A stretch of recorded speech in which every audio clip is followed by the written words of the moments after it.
This is video number 79, and the title is My Less Than Stellar Moment. Everyone has one moment in their life of which they are not very proud. This was my less than stellar moment. It took place one night in Vietnam. Our EM, or Enlisted Men's Club, was less than 100 feet from the back door of our hooch. It was also nickel night. Any drink only cost a nickel. For 50 cents, you could do yourself in. About 4 months prior to this evening, I had gotten pretty drunk and swore I'd never do it again. For about a week afterward, someone popped open a beer. My stomach wanted to flip. It had been that bad. Well, this was a new and special night. My three friends were in A Company. While processing A, I was asked if I could type. I said yes. That's how I ended up at headquarters typing ETS and promotion orders instead of going to A Company. All my leadership, from my CO to the battalion commander, were from Pennsylvania.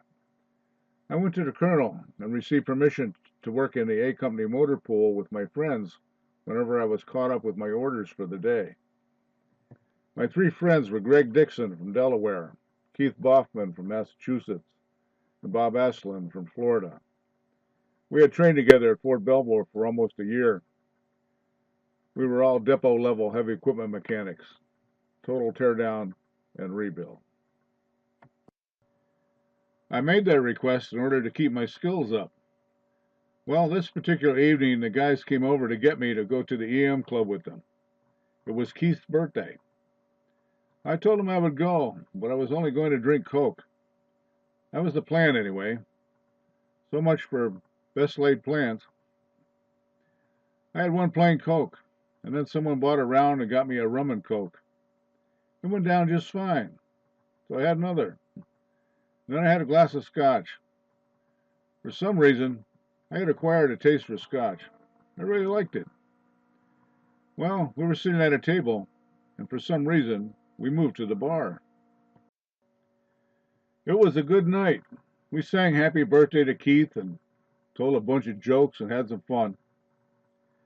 I turned and looked at the bar, and there were 3 drinks in front of me. I was already in good shape, so I chugged the 3 drinks. No problem. We talked and sang some more. Next time I looked at the bar, there were 4 drinks in front of me. You guessed it. I chugged them down too. Back to the celebration. The next time I looked around, there were 5 drinks in front of me. I asked Greg, who was paying for these drinks? He told me I was. I didn't remember doing that. Since I didn't remember paying, I figured I'd better quit. So I chugged the 5 drinks and promptly fell off the stool. All at once, my arms and legs didn't want to work right. I got to see the door frame from the bottom up as the guys carried me back to the hooch and tossed me into my bunk. I promptly fell asleep. I woke up about 3 a.m. in a state of urgency. I was going to throw up. Imagine that. I jumped out of bed and promptly fell over my footlocker and did a header across the aisle, right into Andy Druck's homemade dresser. I knocked his dresser over. On top of his dresser was his 12-inch oscillating fan. I got my fingers into that a short time. I jumped up and ran out the door. Keep in mind, all our hooches were surrounded by sand-filled 55-gallon drums with 3 layers of sandbags on top for protection from rocket and mortar shrapnel. When you exited, you had to go at a 45-degree angle to get around the barrels in front of the door. They were about 5 feet farther out and covered the door opening. I didn't take the angle. I ran straight out and ran into the barricade, and my body flipped right over it. It had rained. I landed in the ditch along the road. The grass-lined ditch was about 3 feet deep and filled with water. The grass was wet and slippery. My arms and legs were still not working that well. I was also doing what I ran out to do while struggling to exit the water in the ditch. I thought I was going to drown. I could not get out of the ditch, so I started to holler for help. A couple of the guys came out and dragged me back inside and tossed my soaked and slimed up self back in bed. At Reveille, 5 a.m., they dragged me out to formation, and two guys held me up in the back row. When my name was called, someone yelled, "Here!"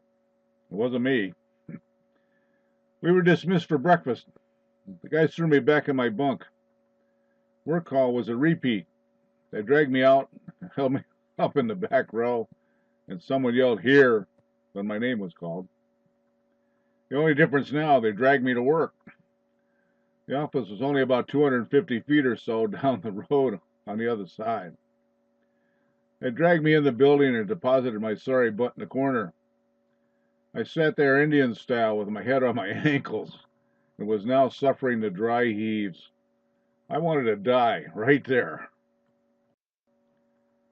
I had the dry heaves so bad that it felt like the meat and skin was ripping off my ribs. I was not a pretty sight. After a short time, Andy said, "Don, you're not worth the shit today. You can't even get in your chair. Why don't you go on sick call?" That sounded like a good idea. I pulled myself up and staggered on over to the dispensary, which was next to the EM club. I hobbled into the dispensary, and Sergeant Orville looked at me and said, "Bar, are you here again?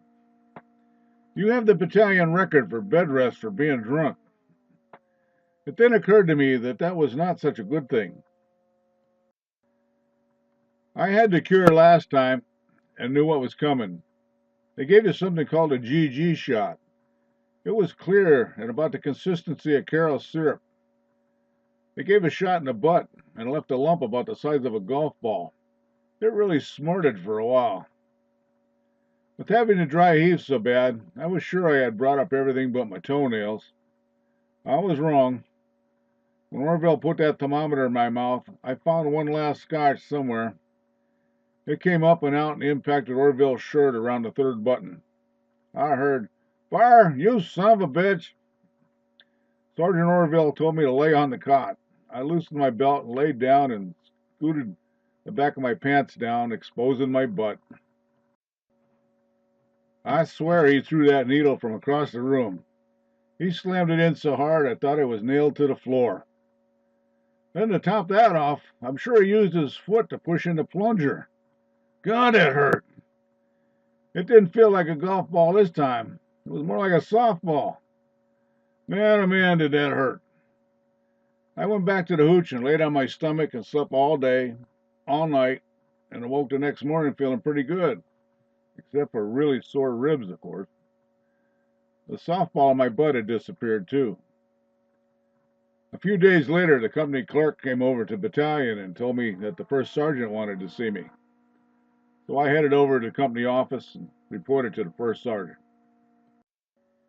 He told me there was a Red Cross request for emergency leave. My mom was in the hospital and wasn't expected to live. We talked some, and I let him know that it was not a shock. Mom had progressive heart failure. She wasn't even supposed to have kids, and she had two. Her heart was damaged in an explosion in an ammunition plant where she worked in Maryland. Her valves were damaged. We were aware of the potential of finding her not waking up at an early age. She made sure we could fend for ourselves if necessary. I cooked my own breakfast starting at about 6 years old. 2 fried eggs, 4 slices of toast, and a glass of milk. 2 slices of toast for dunking the yolks, and the other 2 for an egg sandwich. Then I washed it down with the milk. I did have Wheaties, cornflakes, and shredded wheat here and there as well.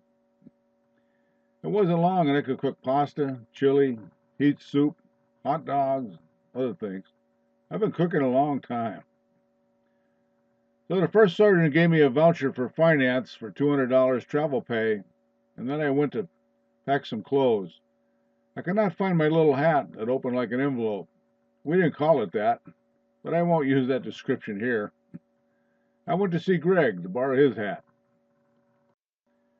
When I went to see Greg, I asked him, "What all did I drink that night?" It turned out that I had one of everything on the bar. There were 3 shelves of booze to choose from behind the bartender. It's no wonder I wanted to die. I probably should have. Anyway, I bummed his hat and told the guys I was leaving and I wasn't sure if I would be back. I packed a bag and the company clerk and I headed out. It was about 1 p.m. We made a quick stop in Zion at the finance office to get my $200, and then we went on to Benoit Air Base. The plane was supposed to leave at 5:30, but the rains came in and we didn't leave until 11:30 that night. Being I was on emergency leave, they put me on the first plane out. It was only going to Oakland, California. I would have to find my own way home from there. The plane went to Yokota, Japan, and then up to Anchorage, then down to Oakland. During the refuel in Japan, I saw a sign indicating GIs get your USA tickets here, tax-free. I bought tickets from San Francisco to Cleveland to Scranton for $99. If I waited to get to Oakland to buy them, it would have been $199. I only had $200, so it was a good move. The scenery in Japan and Alaska was wonderful to behold, but it was a long trip, 29 hours total. I had to catch a bus from Oakland to the San Francisco airport. I think it was in Oakland that I called home. It was 4 a.m. back here. My sister answered the phone, and she couldn't figure out how she was talking to me. It turned out that the only ones who knew I was coming home was the doctor and my Aunt Sal. It was a funny conversation. She kept asking, "How did I get you?" Well, I made it home. My mom rallied and actually lived another 2 years. I got a compassionate reassignment to Fort Belvoir and became an MP. Ryan was born 6 weeks after I got back, and Louise and Brian and I moved to Virginia. Then later on, I got sent to Germany and became a maintenance supervisor. Well, that concludes my little story and follow-up in regard to my less than stellar moment. As usual, everyone, I wish you all the best.